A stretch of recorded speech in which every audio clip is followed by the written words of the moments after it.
बड़ा स्क्रीन लगवाया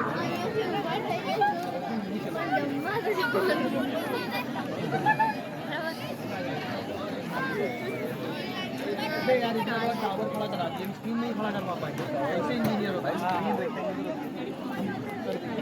लगा के सपोर्ट लेके हम इंजीनियर है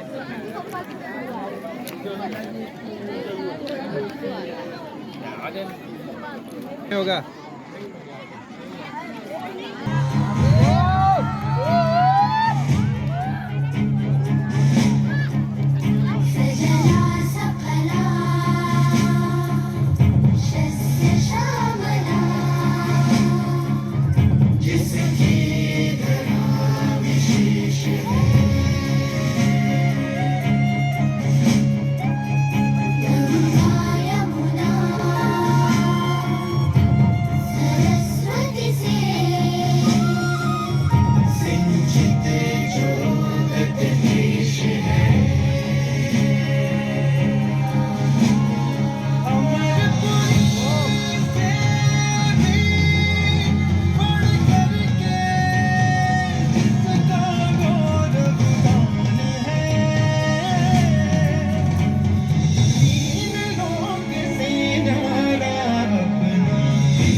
विनम्र किसान का बेटा था वो दृढ़ता का भंडार। वल्लभ भाई पटेल नाम कहलाता था सरदार। कृषक कार्मिक जनगण से था उसको प्यार अपार। अखिल देश ने उसे रहनुमा किया था स्वीकार। गांधी बापू का शिष्य, सत्य अहिंसा का अवतार, किंतु एक भारत करने को धर लेता हथियार। लौह पुरुष संबोधन था वो लोहे की दीवार। तेज पुंज तुम, शक्ति पीठ तुम, बल का सागर अपरंपार। ऋणी देश का नम्र नमन तुम स्वीकारो सरदार।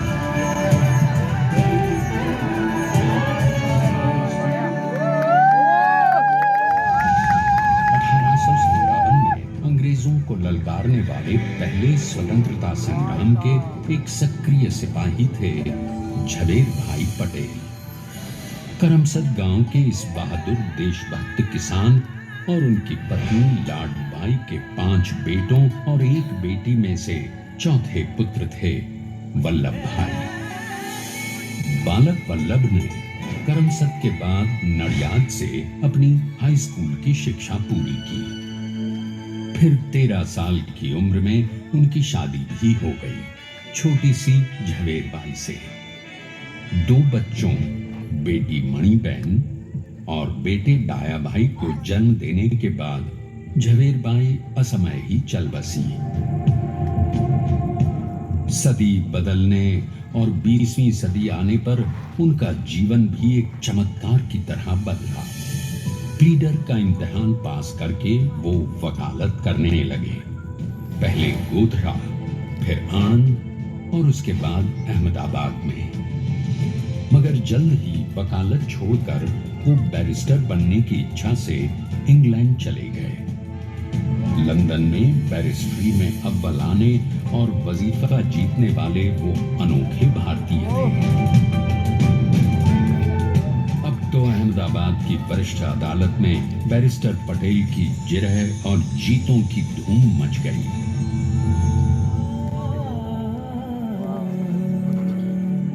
तभी एक युग पुरुष ने वल्लभ भाई के जीवन की धारा ही बदल दी। दक्षिण अफ्रीका में सत्याग्रह के अहिंसक अस्त्र से गोरे शासकों को सबक सिखाकर भारत वापस आए बैरिस्टर मोहनदास करमचंद गांधी से मिलकर वल्लभ भाई ने अपने कुछ बरसों से सीखे विदेशी व्यवहार और संस्कार हमेशा के लिए त्याग दिए और अब वो अपने खेड़ा के किसानों को हक दिलाने के लिए बापू के साथ आंदोलन में कूद पड़े। अब उनके पैरों में जूते नहीं, गांवों की धूल थी। हृदय में भारत भूमि की शस्य श्यामला धरती। मन में थे गांधी और मस्तिष्क में एक नए स्वतंत्र भारत का सपना।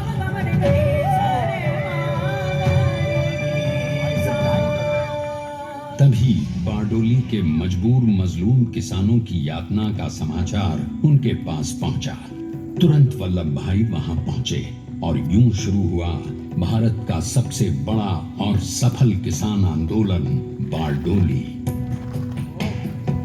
वल्लभ भाई ने बारडोली के 87,000 किसानों को ऐसा अटल अडिग अचल मनोबल दिया कि अंग्रेजी सरकार हिल गई और एक बरस के बाद उनका लगान माफ कर दिया गया। अब तो पूरे देश में लोग वल्लभ भाई के नाम की कस्में खाने लगे। स्वयं महात्मा गांधी ने कहा, अब वल्लभ भाई मेरे शिष्य या साथी नहीं, सारे देश के सरदार हैं और देश को मिल गया एक अनोखा असरदार सरदार।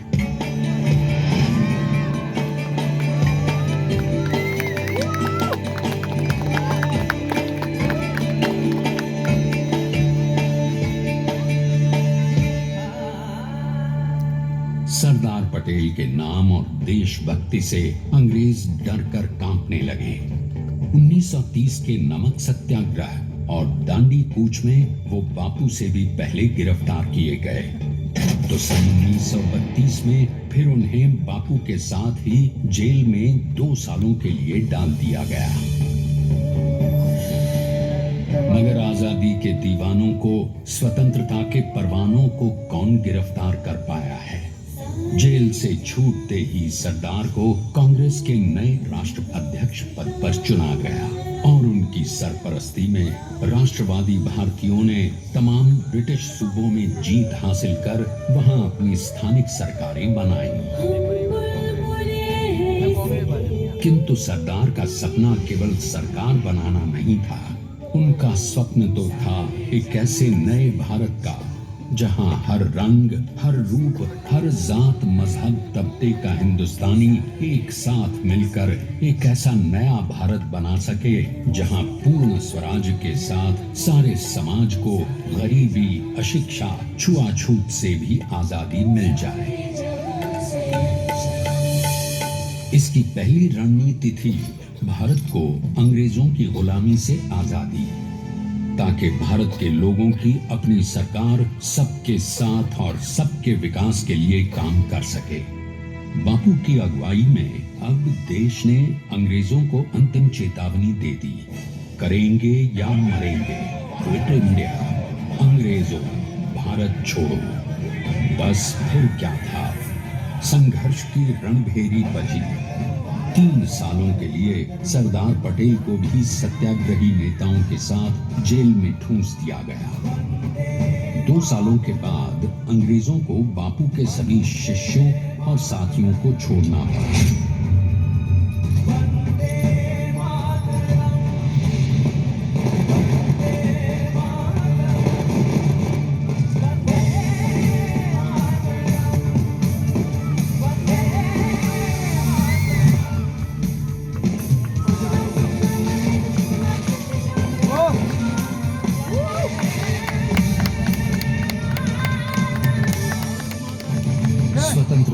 स्वप्न के सच होने के साथ अब सरदार पर कई एक नई जिम्मेदारियां थीं। आने वाली आजादी की तैयारी और एक नए भारत के लिए नए लोकतांत्रिक संविधान की संरचना। जैसा उनके साथी ने खुद कहा था, सरदार ने ही छेनी हथौड़ी लेकर एक नए भारत को उकेरा है।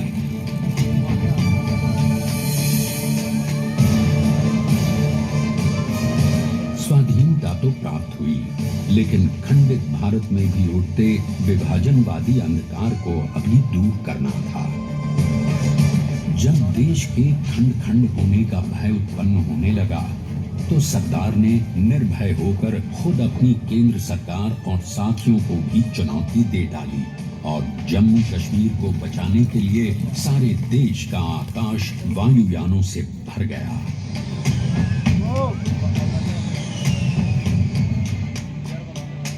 और फिर हैदराबाद और जूनागढ़ के भारत में विलयीकरण को पाकिस्तान से चुनौती मिली। सरदार चाहते थे कि देश की 1 इंच धरती अब और विभाजित नहीं होनी चाहिए। नए भारत को एक करने के लिए समझा बुझाकर मनाकर 565 रियासतों को सरदार ने अपनी सूझबूझ सदाशयता संबल से एक नए स्वतंत्र भारत का अभिन्न अंग बना दिया। हमारे इतिहास में अखंड भारत के पुरुषार्थ का ये एक महानतम अध्याय है।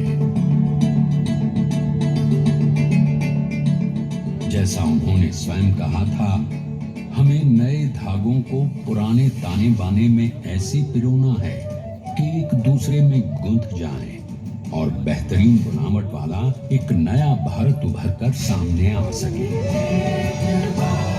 अंततः अपने वज्र दृढ़ संकल्प से एक नया विराट विशाल एक भारत श्रेष्ठ भारत बनाकर दिखा ही दिया सरदार ने। संसार के सबसे बड़े प्रजातंत्र के शिल्पी को प्रणाम करने के लिए देश ने बनाया है ये समर्थ स्मारक। स्वाधीन भारत को समर्थ भारत में बदलने वाले सरदार पटेल को समर्पित प्रेरणा तीर्थ भी है। प्रधानमंत्री श्री नरेंद्र मोदी के नेतृत्व में बनी विश्व की इस विशालतम प्रतिमा के सामने आकर सारी दुनिया जैसे स्वयं ही नतमस्तक हो जाती है।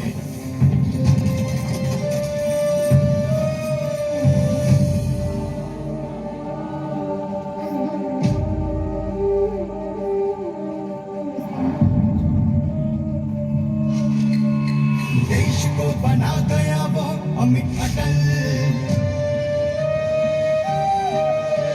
हरा सका उसे न कोई शत्रु दल।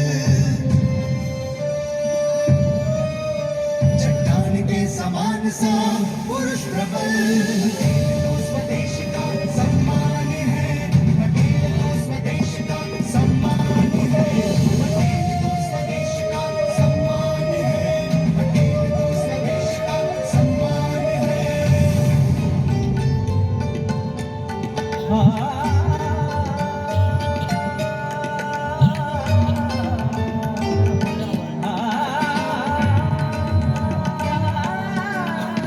ऊंचाइयां आकाश को छुए हुए,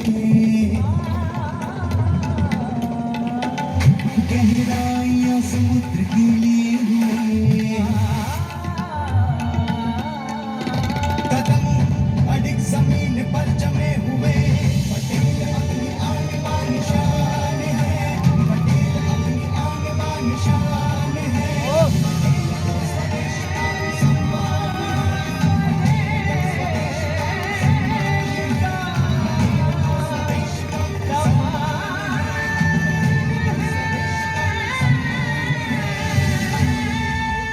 आइए अब देखते हैं कि अपने लौह पुरुष को श्रद्धांजलि देती 182 मीटर ऊंची विश्व की सबसे विशालकाय प्रतिमा का निर्माण कैसे हुआ।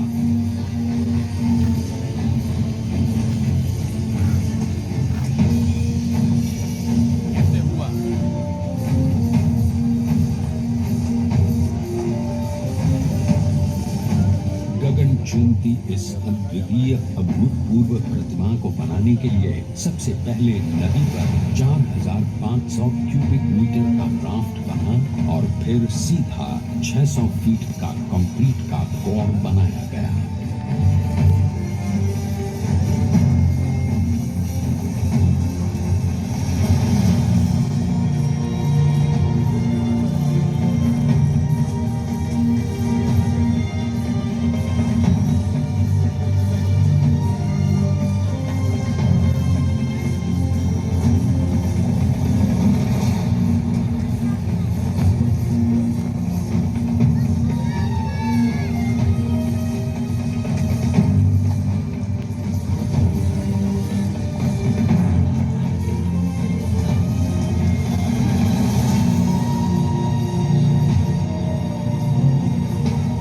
इस कंक्रीट कोर के साथ लगाया गया स्टील का फ्रेमवर्क।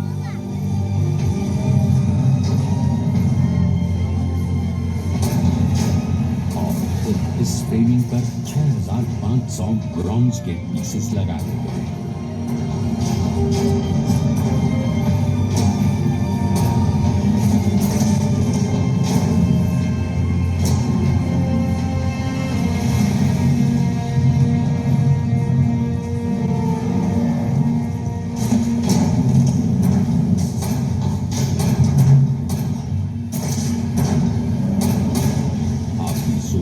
कि 182 मीटर ऊंचे इस भव्याति भव्य स्मारक के निर्माण में कितना सामान और मेहनत लगी होगी। 70,000 metric ton cement, 18,500 metric ton reinforcement steel, 6,000 metric ton structural steel और 1,700 मीट्रिक टन ब्रॉन्ज।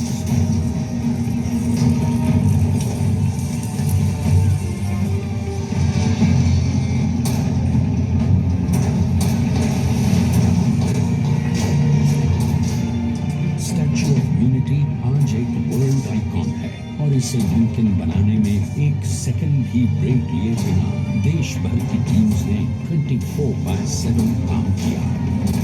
250 से ज्यादा इंजीनियर्स, 4,500 से ज्यादा स्किल्ड फोर्स और कई लाख मानव दिन।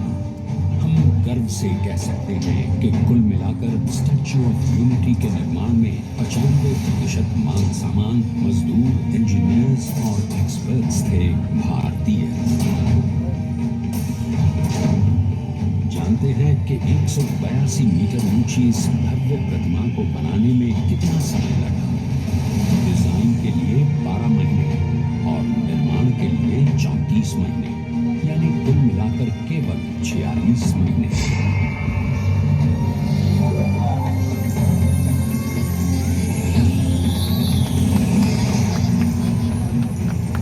और इसी तरह बनी देश के शिल्पकार की एक अनूठी अद्वितीय विशाल प्रतिमा, जो सिर्फ आज ही नहीं बल्कि आने वाले न जाने कितने सालों तक यूं ही चमचमाती रहेगी।